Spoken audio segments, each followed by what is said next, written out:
Suportado ni Senadora Risa Hontiveros ang Senate inquiry hinggil sa drug-related killings. Anya, hindi lamang issue ng krimen at hustisya ang problema sa droga, kundi isa rin itong issue ng public health. Nagbabalik si Joy Gumatay. Ngayong Agosto ay planong simula ni Senadora Leila De Lima, ang chair ng Senate Committee on Justice and Human Rights, ang Senate inquiry patungkol sa mga hinihinalang kaso ng extrajudicial killings ng mga nagtutulak at gumagamit ng droga sa bansa.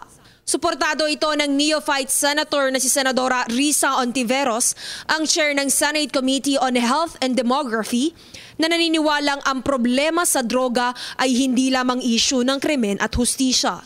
Isang mahalagang hakbangin aniya upang masolusyonan ito ay ang pagsusuri sa mga anti-drug campaigns ng ating gobyerno gamit ang lente ng pampublikong kalusugan. Kakabahala na ang parang malaking response ngayon ay nagiging itong halos araw-araw na extrajudicial and unexplained killings. Time yung ganyang klaseng probe ay makatutulong din para ma-prevent o kaya maiwas to kung maaring magkaroon o kung nagkakaroon na ng mga excesses o ng mga pang-aabuso ng ganitong klaseng anti-drug campaign. Batid rin ng Senadora ang kakulangan natin sa mga serbisyo at pangangailangang panrehabilitasyon, kaya naman liban sa pagsuporta sa naturang investigasyon, plano rin niyang maglatag ng mga panukalang batas upang makapaglaan ng mas malaking pondo para sa pagpapalawak ng mga rehabilitation initiatives sa Pilipinas.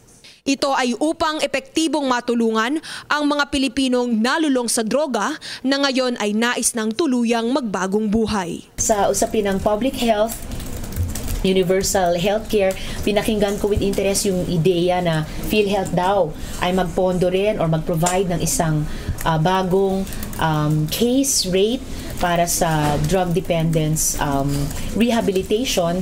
Well worth studying yon. Para sa PTV News, Joy Gumatay. Hi, ako si Ria Fernandez. Mag-subscribe na sa PTV YouTube channel. I-click lang ang subscribe button.